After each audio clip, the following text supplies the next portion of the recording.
L'histoire ne ment pas. La traite des Noirs fut l'un des plus grands génocides que l'humanité ait jamais connu. Ce sanctuaire africain, qui est la maison des esclaves de Gorée, fut capitale de souffrance et de larmes, car des innocents sont morts ici, victimes du temps de Laon. Pendant 3 siècles et sans répit, chassés, traqués, arrachés à leur sol natal, comme les racines des temps, sous la torture et l'humiliation. Transfert brutal et massif de millions de Noirs, sur lequel la quasi-totalité du Nouveau Monde construisit ses réalités politiques, économiques et sociales dans des cellules pour hommes.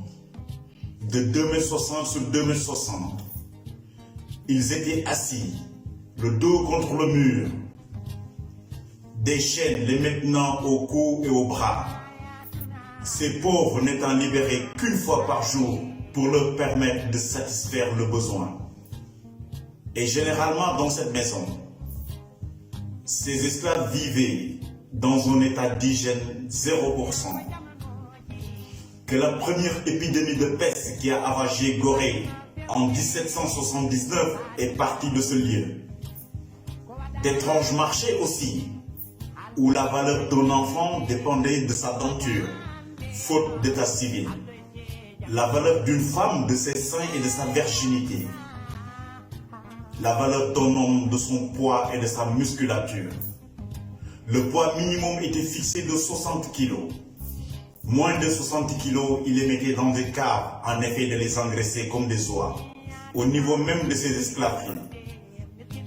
Parce que toute maison comme celle-ci, en bordure de mer, à Gorée est une ancienne esclaverie, même l'accueil presbytère. Certains négriers avaient des rapports avec des jeunes filles esclaves. Et quand l'on constatait la jeune fille en grossesse, elle était mise en liberté à Gorée ou à Saint-Louis du Sénégal. En 1815, lors du congrès de Vienne, quand Gorée et Saint-Louis furent rendus à la France, ces métis issus de pères blancs et de mères noires jouissaient du droit de citoyen français. Vous voyez donc que c'était un intérêt chez les jeunes filles de se donner aux négriers pour être libres. Pour ces jeunes filles, je vois que c'était leur seule voie de salut. Chaque race africaine avait sa cote et sa spécialisation, comme une espèce bovine et chevaline. La race la plus cotée était Yoruba. Certains types de l'ouest du Nigeria et l'est du Bénin, car dans ces plantations, ces Yoruba étaient considérés comme éléments géniteurs. Excusez-moi donc pour la reproduction. Ils les appelaient d'ailleurs ces Yoruba, esclaves étalons.